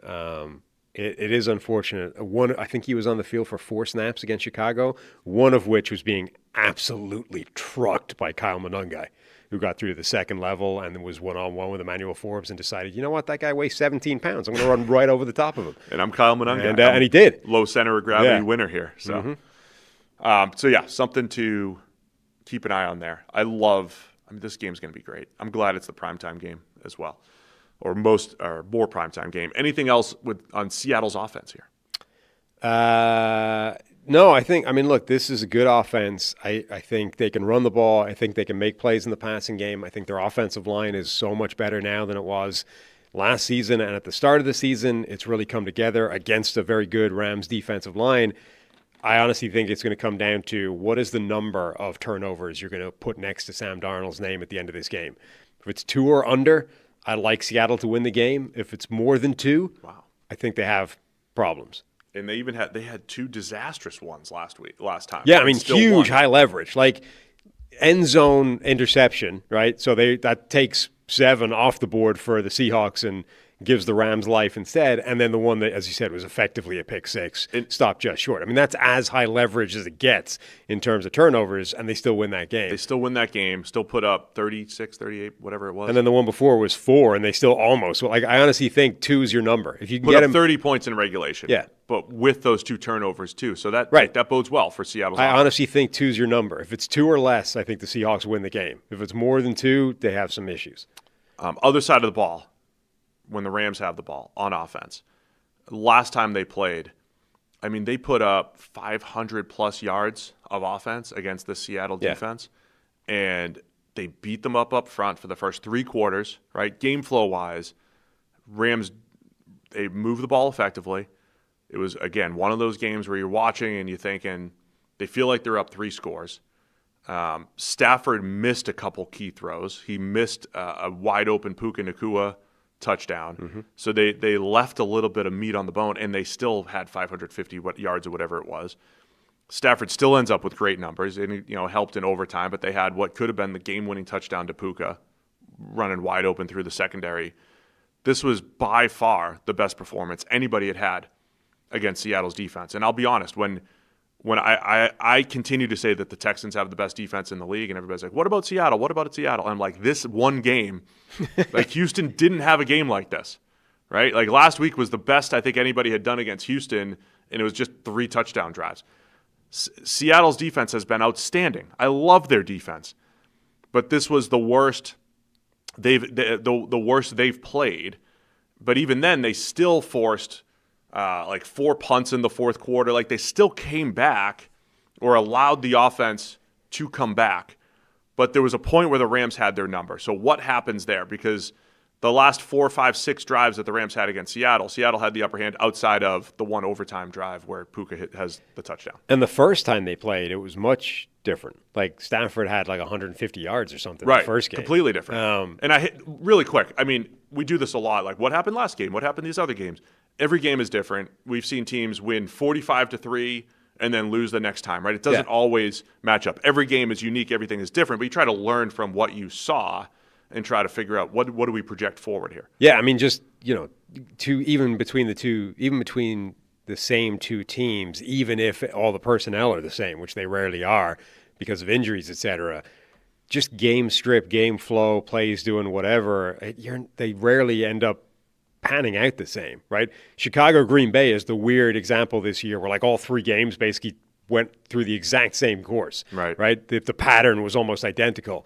Usually it happens more like this, where like first game is a relatively low-scoring affair where Seattle has a ton of turnovers, the Rams don't, and then game 2 is way more high-octane. The Rams actually have a ton of offense, and like they just don't necessarily match. The way the Rams move the ball the last time around, they like to run their downhill duo scheme. And it was physical. I mean, it was fun to watch. The Rams, they're running downhill. You have guys like Leonard Williams, Byron Murphy, who's really good at anchoring at the point of attack, and it's just a wrestling match, fist fight, whatever you want to call it, phone booth type of game. And the Rams were having the upper hand early on. And Seattle's usually not out-physicaled up front. I thought early on the Rams did have the upper hand. They were moving the ball on the ground. And this is going to be interesting where the game flow goes. Do they try to go strength against strength? Do they put the ball in Stafford's hands? Last week, I think McVay said he didn't call a great game. We highlighted the fact that they had 34 dropbacks and 10 runs at one point. And then when they started to run it in the third quarter, they got that rhythm back. Does McVay's self-evaluation come through here where they try to have a little bit more balance? Or do you put the ball in Stafford's hands a bit more? He hasn't played as well these last few weeks. Yeah. You just know that he's going to have that. He's got that big-time throw along the sideline to Devontae Adams. the passing conditions won't be as bad as they were in Chicago, right? It's still Seattle. It'll be cold and what have you, but it won't be the way it was in Chicago, the wind and the extreme cold. Do you put the ball in Stafford's hands and say, we're going to live and die by Stafford against this really good secondary, good pass rush, but he's going to make 4 or 5 big-time throws for us, and that'll be the difference? Yeah, I mean, I think they're inevitably going to end up in that kind of world anyway, just because either it's a higher octane game like the last one, in which case Stafford's going to have the ball a lot, or it's going to be a lower scoring game and they're probably going to be relying on him to make the difference with a big play here or there somewhere. It's like the first game, the Rams didn't run the ball that much, but when they did, they averaged like 7-something yards per carry or something crazy. Second game, it went to overtime, so there's more chance, but they had like 37 carries or something crazy. They ran the ball a ton, and they didn't go for 7 yards per clip. They were much more of a grind. A few receivers, I think, that are important in this game. A.J. Barner's had a lot of success in the 2 games against the Rams. It's one of the few things that has been a sort of constant between the 2 games. Barner might be a good matchup for Seattle against this Rams defense. And then you could argue that the 2 best receivers in the NFL are in this game, in Puka Nacua and JSN. So which one of those guys, not just the 2 best receivers, but also, I mean, they've got to be the 2 kind of biggest percentages of their offenses, of their respective offenses. Everything runs through each guy for that offense. Puka Nacua for the Rams, JSN for the Seahawks, at least outside of the red zone for the Rams, and then maybe Devontae Adams takes over. But like, which one of those guys has the better game plan created for them, has more success versus whatever defensive game plan is being drawn up to stop them? Just which one of those guys is a bigger factor? And then for X's and O's nerds, this side of the ball, with the way the Rams have run their 13 personnel, right? So that's 1 back, 3 tight ends. And that's not always a condensed formation. They'll spread them out, but that puts the defense in a bind, right? It gets them into base, and then they have to adjust. However, Seattle doesn't dictate things by personnel. They will, because of Nick Ebenwari, the rookie safety, his ability to basically play a linebacker, slot, safety hybrid in and around the line of scrimmage. They don't have to match personnel based off. They don't have to match personnel. They can match tendencies down and distance. So Ebenwari and Devin Witherspoon. If we're talking about the Mike McDonald defense, and by the way, we've got strong rumors that Jesse Minter might be taking the head coaching job in Baltimore. Yeah. And then we'll see if the Chargers end up keeping that system around. Like the whole, like McDonald is sitting. Is this a McDonald tree? Is this him? Is he sitting atop? Are these his people? Him and Minter were kind of doing it in parallel. McDonald in Baltimore and Minter at Michigan. Right. But that style, and then it's just a big futuristic type of game here, because you got Ebenwari as a hybrid type of player. You have Devin Witherspoon, who's a corner in name, but an outstanding nickel, and he's got linebacker type of hitting ability. And they have both of those guys on either end of the line of scrimmage, and they trust them in the run game. That'll lead into our draft discussion when Caleb Downs is coming out, and there's not a lot of high-value positions in this draft, and we're going to be debating Caleb Downs in the top 10, and we're going to reference, look what Seattle's done. Look what the Raiders have done. I'm sorry, the Ravens, not the Raiders. What they've done with Kyle Hamilton, what we've done with Nick Ebenwari. Is Caleb Downs worth it? So that part of this matchup is going to be a lot of fun. The fact that the Rams like to throw multiple tight ends out there, despite having Puka Nacua and Devontae Adams. They'll rotate them in and out, but they like to create mismatches with those tight ends and run their power run game. And Seattle says, we trust our front 6, our 4 defensive linemen, our 2 linebackers, but we have Devin Witherspoon and we have Nick Ebenwari, and those guys are the X factors that we can defend the run and defend the pass equally. So that matchup's going to be awesome. McVay, McDonald, and the personnel battle between the Seahawks and the Rams. Yeah, absolutely. I think they're 2 of the more interesting schemes in the NFL on both sides of the ball, honestly. Caleb Downs to the Giants. Done. That's what the chat wants. That's what they're begging. They're begging for. All right, what else are we looking for in this matchup? I want to wrap up this show with the legacy stuff for all the quarterbacks, because we didn't really talk about it with Maye and Stidham. We'll do a little bit of what could it mean? Why Jarrett Stidham's legacy game? I'm just like, is he the next Nick Foles? Rashid Shaheed. Let's mention Rashid Shaheed really. Yeah. Punt returns. If we're going to mention punt returns, so we've talked about both sides of the ball. Special teams. We got to talk special teams. Let me get the official stat here from True Media just to make sure that this is highlighted properly. Remember in the last matchup, it was a Rashid Shaheed punt return for a touchdown that started the comeback for Seattle. They were down 2 scores. It was also the craziest 2-point conversion of all time. And, Seattle converted it. But the Rashid Shaheed punt return for a touchdown is what got them back within a score, and then the Seahawks ended up tying it and going to overtime. That's going to be a big factor. We've talked a lot about Seattle special teams. During the regular season, Seattle had the 3rd most special teams EPA added in the NFL. The Rams, 2nd lowest. And we're talking like plus 60 points for Seattle and minus 50 points for the Rams. I believe also, I think the Seahawks have the most special teams points scored this season, like just in terms of as your special teams added points to the scoreboard. Meanwhile, obviously the Rams have conceded some. Seattle, I think, has the best opponent average start position, like where do the drive starts in terms of field position for the starting drive. I think they have the best one on defense. So when they kick off, where is the opponent starting their drive from? And I think they're 2nd in terms of where they're starting their drive from. So by almost any measure, this is one of the best, if not the best, special teams units in the NFL. And they're going up against the Rams, who have had problems on special teams. Yeah, so I think from a Rams perspective, what they want to do here is going to be really interesting. Or do you go super conservative on special teams? We always talk about special teams. It doesn't need to win games for you, but if it's going to lose games for you, try to avoid that. Are you punting out of bounds? Are you avoiding Rashid Shaheed at all costs? Are you just going to, try to kick it into the end zone and avoid returns and just, sacrifice a little bit of field position? How do the Rams handle this? Because as of a month ago, I would still say the Rams are the best all-around team in the NFL. I have softened on that stance because of the way Seattle's played. They are, I think Seattle's defense is better. Their run game's coming along. I definitely trust Stafford more than Darnold in a pure shootout situation, but Seattle special teams also helps put them over the top. So if you're just laying out who's the better all-around team, it's got to be the Seahawks the way they're playing right now, right? Plus they're at home. A lot going in their favor here. So I think ultimately it comes down to Stafford making special plays. Do they stick with the run game? Can they move Seattle?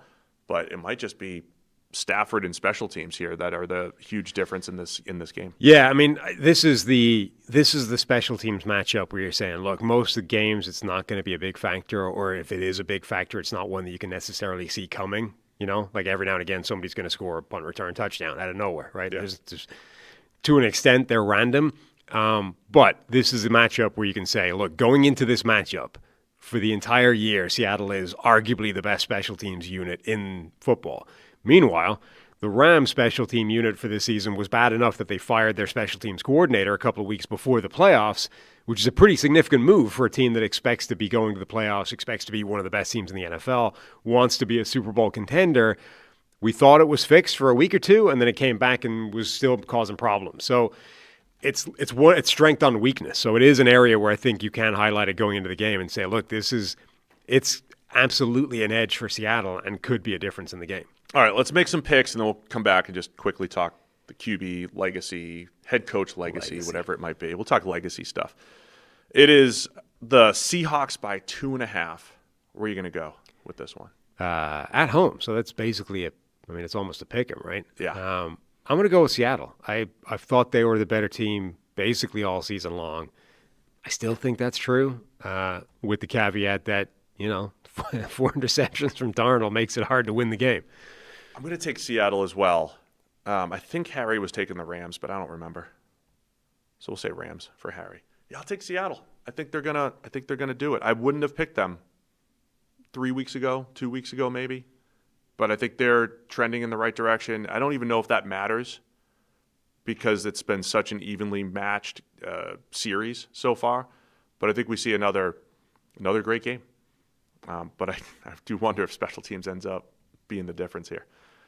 Just really quick to touch on the legacy stuff, like what's at stake going back to Broncos, Patriots. For Maye, he's one of the youngest quarterbacks in the league. It's year 2. Yep. It's Vrabel in his first year as head coach. He's an MVP finalist, officially. MVP, did they announce MVP final? 5 finalists. Who were the 5 finalists? Oh, it's the people you think Stafford, Maye. Stafford, Maye, Christian McCaffrey. Here we go. Hold, please. The number 40 yards per attempt. Stafford, Maye, Christian McCaffrey, Josh Allen, and Justin Herbert. Trevor Lawrence.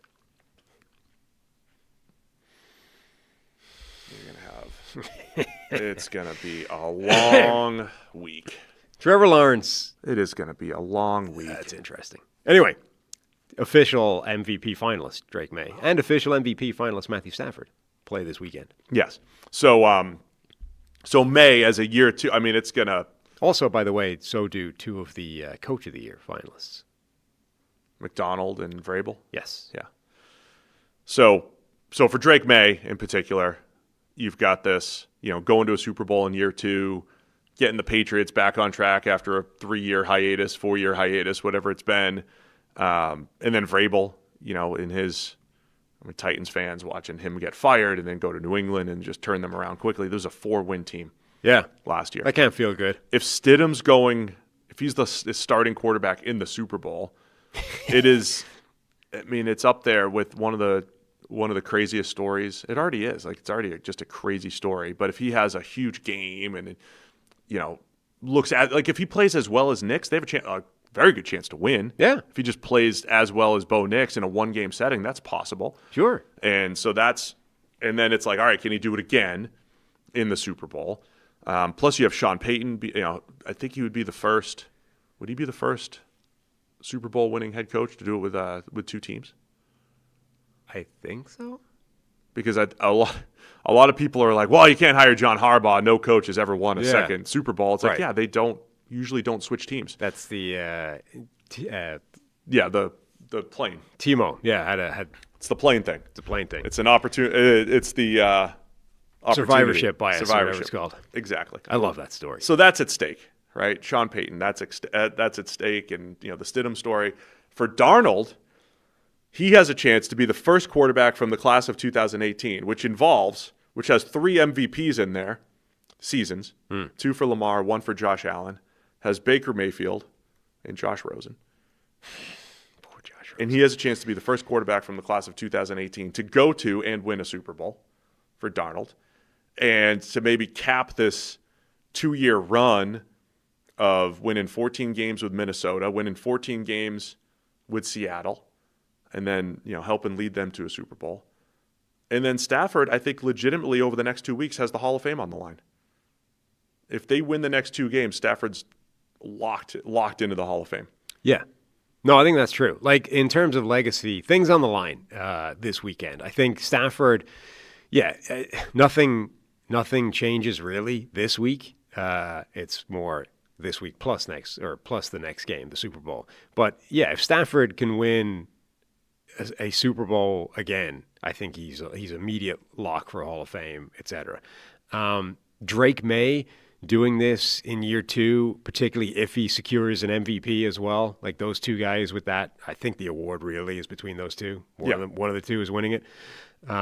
If Drake Maye is able to win MVP this year and Super Bowl year 2, and Vrabel's incredible job there, that's potentially a Coach of the Year thing. That would be a pretty amazing turnaround from that team, going from one of the worst teams in the NFL to you've now all of a sudden got an MVP and a ring and a new coach moving you're the best team in the NFL effectively after a year's turnaround. That's pretty crazy. Especially while the Bills in that division have been the best regular season team in the league over the last 5-6 years.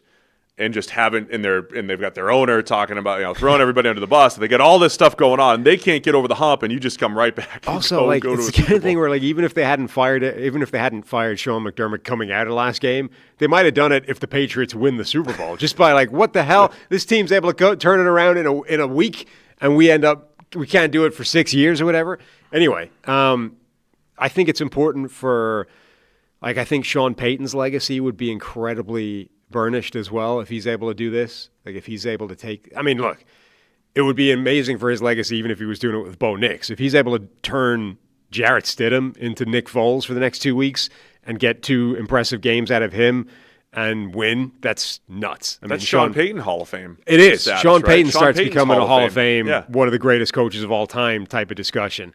And then Seattle, I mean, it's insane for Darnold. If just being the first quarterback from that 2018 class to be in a Super Bowl would be crazy when you consider you've got two different MVPs from that class and Baker Mayfield, who had been a better quarterback for most of his career than Sam Darnold, even though when they both were on the same team, they were both terrible.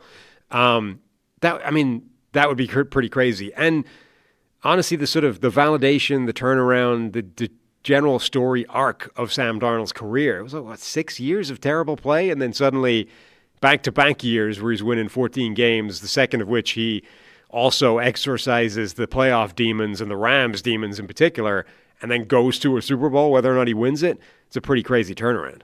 I want to touch on one more thing, but it sounds a little crazy, but I wonder if if Darnold has a nice little 2-game run here on the way to the Super Bowl, if that makes the Texans feel a little bit better about Stroud down the stretch, that, hey, they're different people, but right. you're looking for evidence that you can come out of this this poor situation here. John Schneider, maybe as well.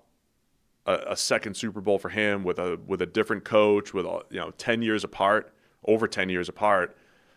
Legacy, maybe Hall of Fame for Schneider as well, if he becomes a 2-time Super Bowl champion and does it with a second head coach and a whole different style of team and everything. And then for Mike McDonald too. I mean, did you see the hype video yesterday? No. That Seattle put out? You got to check it out. It's pretty cool. His very first meeting, he was talking about.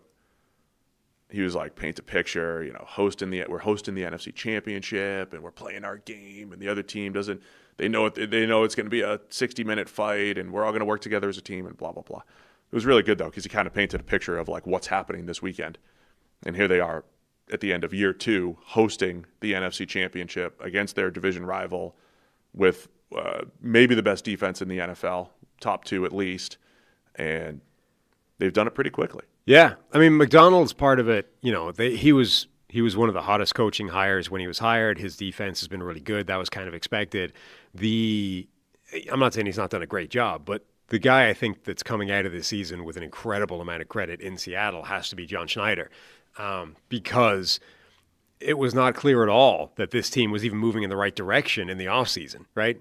They had a good roster, but they dismantled 2 of the most important players and shipped them off. They got rid of Geno Smith, who'd been a revelation once he got the starting gig in Seattle, and then they got rid of DK Metcalf, their number 1 wide receiver.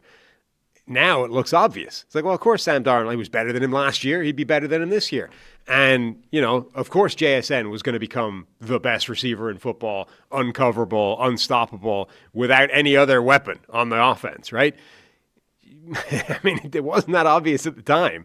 And for him to do that, whether or not it was forced, whether or not he had to do it because Geno was basically going to demand his way out of there or whatever, to do that and to get to hit the way they've hit, like basically everything they did last offseason is hit at the moment.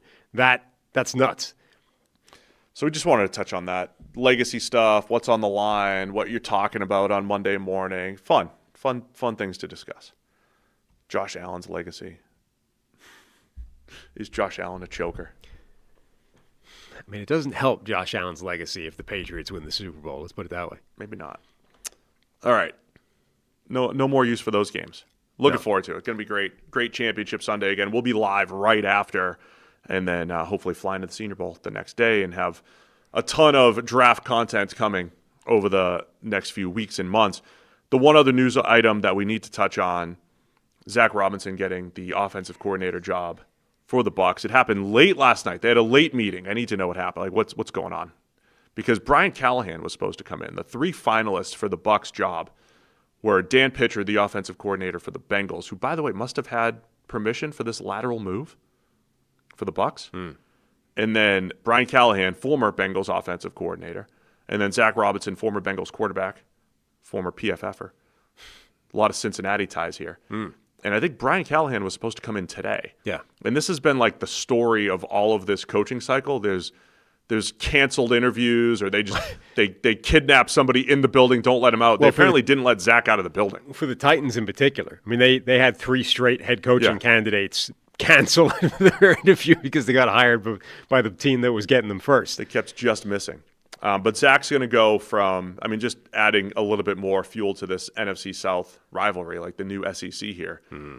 Zach coming over from the Falcons and going a little reunion here with Baker Mayfield. Remember this? And I think this was a part of why it all went down. There's a history there because from the Rams. Right. When Baker showed up off the plane to the Rams to play the Thursday night game, Zach was the QB coach there with the Rams, so they have a relationship. And he was the guy effectively tasked with, hey, you've got 48 hours to get this guy functional for a game. Go nuts, Which, by the way, just really quick to touch on the Denver game, that's Davis Webb, who's 30 years old, already getting head coaching interviews. Yeah.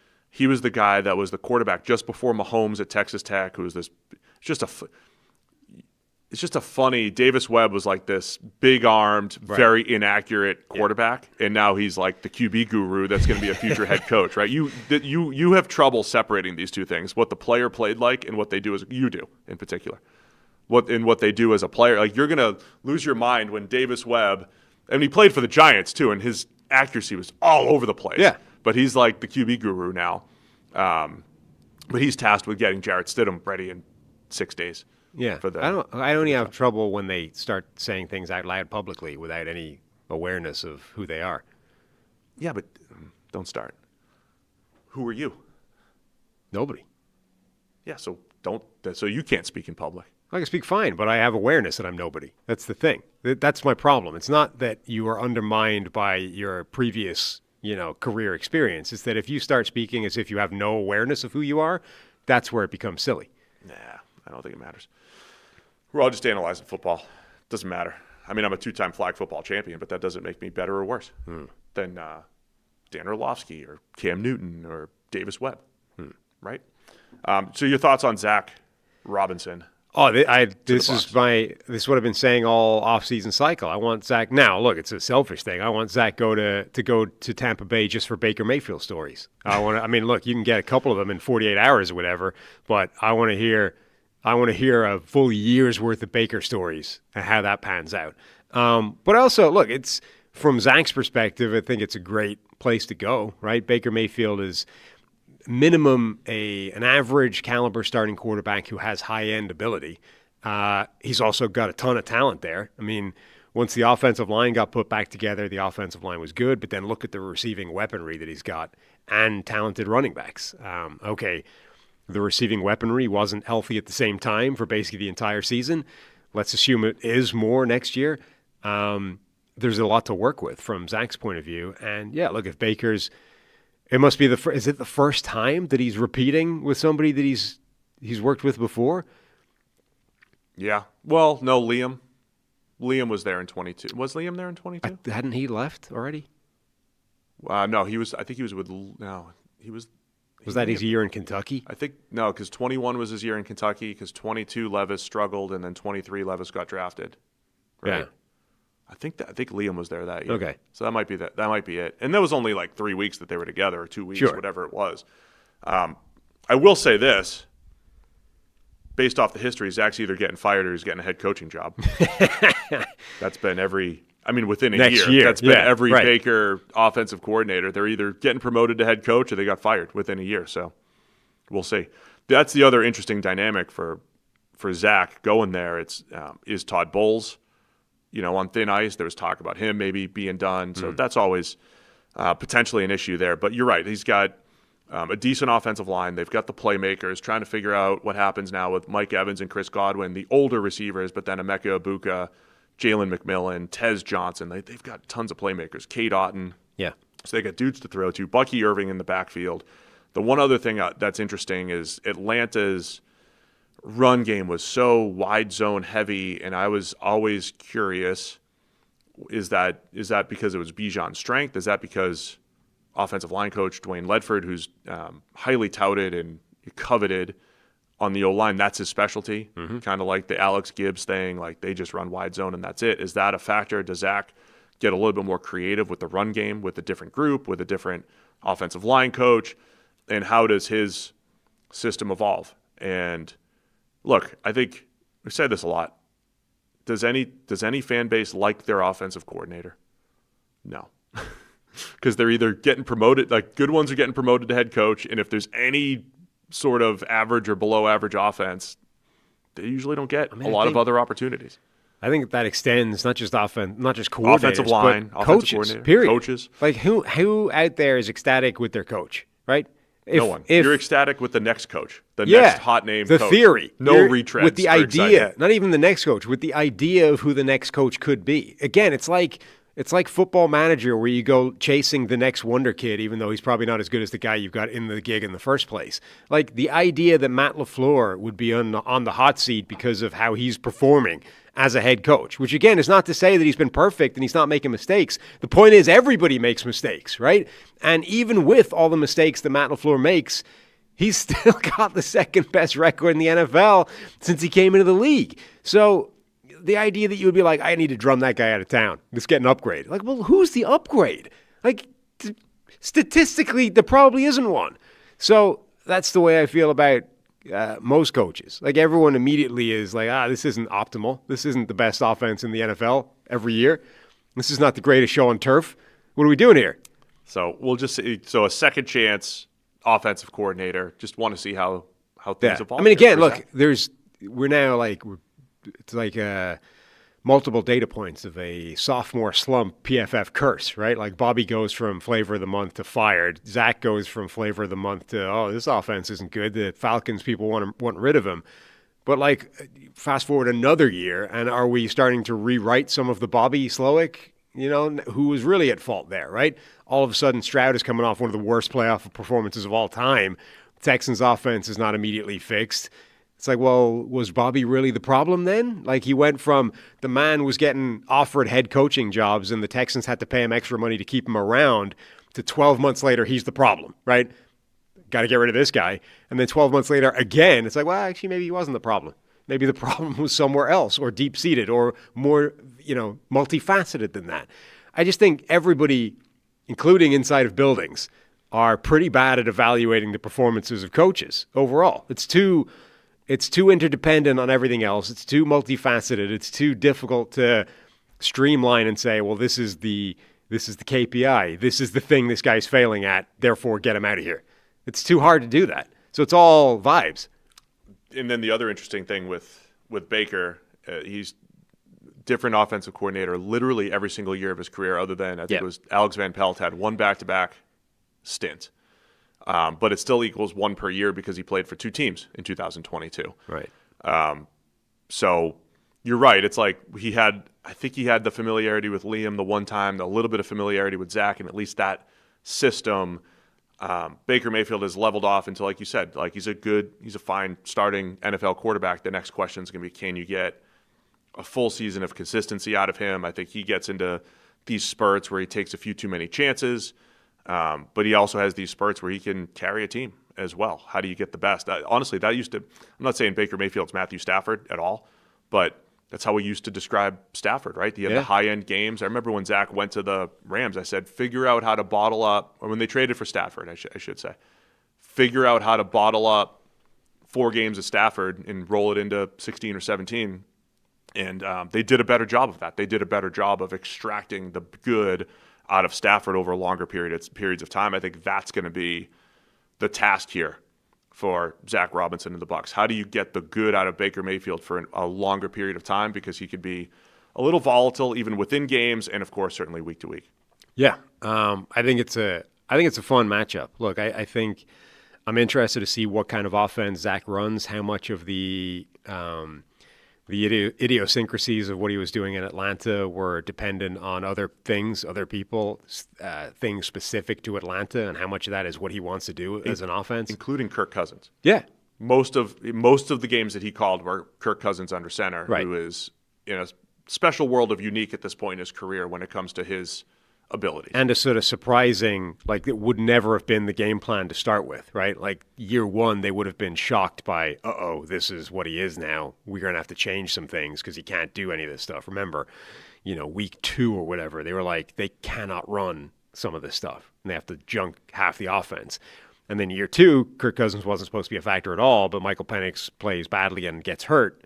And then it's like, now you got to go back to Kirk and do it all over again. So Yeah, it's like it's going to be a completely different offense theoretically for Zach. So what does that look like? And then Baker, I don't know if there's anything in this, but it can't hurt to have the same system that you've been familiar with before. One other piece here. A little addition by subtraction, I would say, or subtraction by addition, because the Falcons tore apart this Bucs defense the last couple of years. That's true. With Zach and Kirk Cousins, so you at least get that out of the division. Yeah. You don't have to deal with that anymore. Can't hurt. You have Zach in the building. It might be rough in training camp for Todd Bowles' defense. Zach has the answers. They have the answers to the Bowles defense. If Todd Bowles has any sense, he's going to go to Zach day one. Tell me everything you do to carve me to pieces, and I need to fix it. Yeah. Like if he had any sense, he would use Zach as a self-scouting tool and be like, dude, how did you do what you've done to this defense in the last couple of years? Because I need to tighten all that up. All right, man. Good show. The other bit of news, by the way, Tom Palazzolo reported yesterday, the Vikings signed defensive coordinator Brian Flores to a new contract. Oh, yeah. Now, he's still a head coaching candidate because you can go up, right? You can't prevent him effectively from getting promoted, but it does stop he's no longer signing anywhere else as a DC. So the Dallas rumor, anyone that's out there interviewing Brian Flores for a defensive coordinator gig, that's now off the table. If he's going anywhere, it's to be a head coach. So similar to Mike McDaniel, where McDaniel is probably the offensive coordinator for the Chargers, unless he gets a head coaching job. Right. Flores will be the defensive coordinator for the Vikings unless the head coaching job materializes, particularly Pittsburgh to keep an eye on. Well, it's huge for the Vikings because, it sort of felt like he hadn't signed a deal, right? Like if they were going to keep him around, it felt like that would have happened. He would have signed a contract extension already, and they'd at least have control over him for everything other than a head coaching job. The fact that they've been able to get that deal done, albeit still waiting to see if he gets a head coaching job somewhere else, is pretty significant. Bodes well for Minnesota, that consistency we've talked a lot about. Unique defense, unique personnel, and they at least have that level of consistency. It would have been really interesting to see what they would do without him if there's an heir apparent versus a whole new system and scheme. But having that consistency for Minnesota, I think, simplifies their offseason just a little bit. Yeah, absolutely. So important for them, although, let's see if he gets a head coaching job somewhere. See if we could get Kwesi on the show next week. We could probably grab 10 minutes with him, right? He said he would the last time we spoke to him at the Senior Bowl. I'm just trying to balance. We just did a bad job of following up. I'm trying to balance selling my consulting. Being selfish with consulting versus the show. With the show, yeah. Right. Trying to go, right. You need my help here, but I need you on the show. You got to pick your spots. Let's finish by going back to that the survivorship bias thing again, because that's one of my favorite. I think that's a really instructive story for analytics, right? For anyone that doesn't know, the famous picture of a World War II fighter plane that's like pockmarked with red dots, which was the bullet holes that all these surviving planes from World War II had when they got back. It's like, here's where these planes have been shot. And the initial analysis was, well, let's start reinforcing those areas. This is where all the planes get hit, right? Let's start adding shielding, adding armor to these specific areas on the plane because that's where they're getting targeted. Look, this is where the planes are getting hit. And it wasn't until later a statistician pointed out, well, that's where the planes are hit that can make it back. The gaps, like the blank areas in that thing are where the planes get hit and they don't make it back. Right. That's the areas that you actually need to be reinforcing. And I think that's a perfect... So number one, apparently it's not an apocryphal story. It's actually something that happened. It's not one of these like made up stories that just happens to be a really neat thing because it's almost too neat of a case study. But I think it's a great example of how, look, everyone now has access to information, more information than we've ever had before. Stats are everywhere. The power in the data is understanding what it's telling you, right?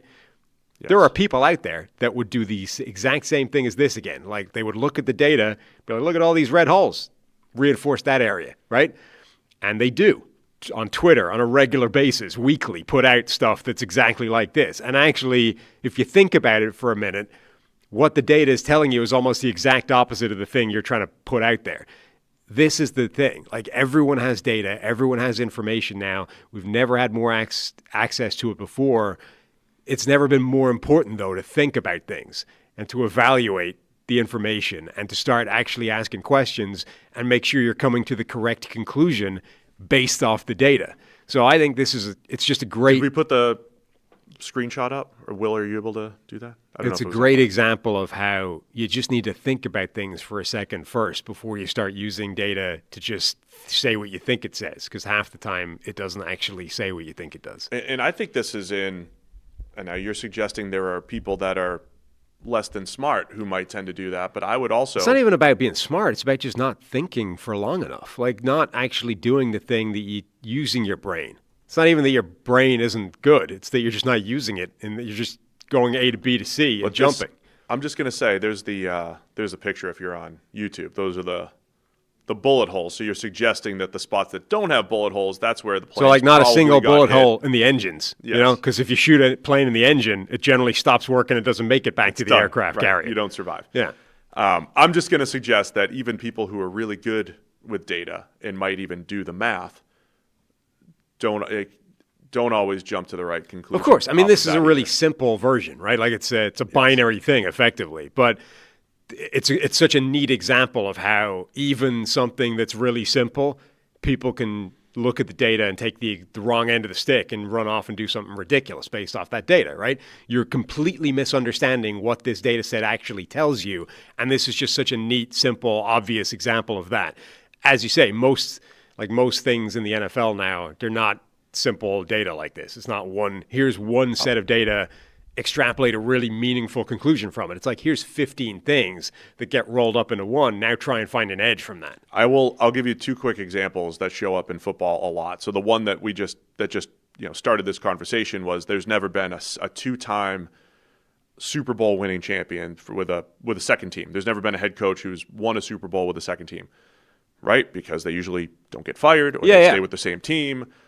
There's only been 59 Super Bowls. Right. There's reasons for that. If you see analysis that's like, no Super Bowl team has ever done this, this, and this, well, the next layer of analysis is, again, there's only been 59 Super Bowl teams, which is why when you're trying to say, like, how are good teams built, you're better off looking at Final Four teams or whatever it might be, because you have 4 times as many examples over the last 59 years in the Super Bowl era. And then you look at Super Bowl winning teams, and so many of them are, well, you need an elite quarterback because look at all the ones that have been won by Brady and Mahomes and blah, blah, blah. And that just skews things. The other one that comes up a lot is in college football recruiting. So you have the recruiting people are very sensitive about this, right? Fernando Mendoza was a 2-star recruit. You guys are idiots. You don't know how to rank players. But again, probabilistically, there's only 32 5-stars every year. There's only a couple hundred 4-stars, and there's thousands of 3-stars. So the next time somebody's like, those star rankings, Nick Saban just did this the other day. Star rankings are dumb. They're stupid. Look at Josh Jacobs. And it's like, well, he was you're looking probabilistically here, right? There's thousands of 3-stars. Of course, some of those guys are going to emerge. But from a percentage standpoint, a higher percentage of 5-stars actually hit, and a higher percentage of 4-stars hit, and a lower percentage of 3-stars hit, but there's more of them. So just the call is to just think critically one step beyond the data point. One step. Like sometimes it's just one step beyond. And ask why. Yeah, it's usually one step. That's the thing. People, that's why this is such a good example, because people go from A to B and draw the conclusion, right? Bullet holes in this area of the plane, therefore reinforce this area of the plane, job done. You're like, no. Think about why the bullet holes exist in that area of the plane for just 1 second, and then you get to the actual conclusion that you should be drawing from this data set. The Super Bowl one is fun. My favorite ones, though, are the ones that say no team has ever won a Super Bowl with X percentage of the salary cap. So you're already taking a really small data point, right? Which is number of Super Bowl winners, 59, and you're cutting it in half by saying in the salary cap since era, 93. right?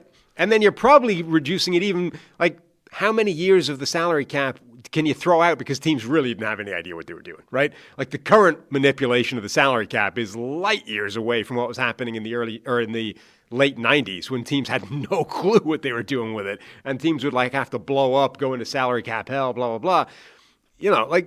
So you're reducing 60 down to 20 immediately. Right. Well, immediately a ridiculous sample size to be taking. The other thing to just warn people about, no matter who wins, like whoever wins this Super Bowl, the immediate analysis is like, this is how you win Super Bowls in today's NFL. So like if the Rams win it, everybody's going to say, what did they do? 13 personnel is the most important thing in the world. Every team's going to build their team off of 13 personnel this offseason because the Rams did it and they won a Super Bowl. Or imagine if Jarrett Stidham and the Broncos win the Super Bowl. And then the analysis is going to, you don't need an elite quarterback anymore. No. The way to win a Super Bowl is to have the most dead money in the NFL. It's not like the best paid player in your roster needs to no longer be on your team. Oh, that'll happen. It's like, dude, who cares if you Miami have dead cut money Tua on now? Yeah, who cares? You can afford to cut Tua. Not just afford to, but you should. And that's how you win the Super Bowl next year. The Eagles should trade A.J. Brown. Who cares about the dead money? Because the Broncos got away with it with all their dead money. If New England wins, we'll start predicting every first-time head coach with the Titans are going to the Super Bowl next year with Robert Saleh because that's what the Patriots did.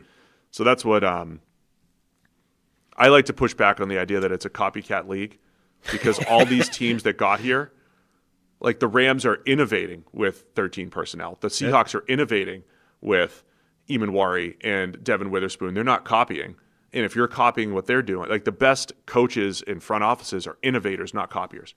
And we say it's copycat league, then you're behind. Yeah, if you're copying. But I think the best ones are innovators. Those are not mutually exclusive. I think it is a copycat league. But the problem with that is if you're copying somebody, you're probably behind the curve. Yeah, I'm saying that's not the way to the. It might be a copycat league, but that's not the way to success. Yeah. I mean, this comes up in rugby all the time. Like if you're trying to do the thing that some other team that's really good is, what they're doing, you're almost certainly it's not going to work. Like you're just going to be a worse version of what they're doing, and you're never going to survive that way. You need to come up with your own way of playing and actually be better at that than somebody else is. Last year, the Eagles won with a four-man rush, so it's like, four-man rush, it's important now. It's like it's always been important. Honestly, what Seattle's doing with a nickel linebacker slot hybrid player in Eamon, that's been a thing for 20 years in the NFL. It's not more prevalent now, but they've had a lot of success with it. So anyway, good discussion. Anything else on survivorship bias? Nope. It's probably its own VOD, right? Survivorship bias. I can't imagine that's going to do numbers. Oh, definitely will. All right, that's it for us today. We appreciate everybody for being here. Programming notes, again, we'll be here Sunday night after the two games, live reaction. That'll be our divisional round review. We have our very first mock draft coming out.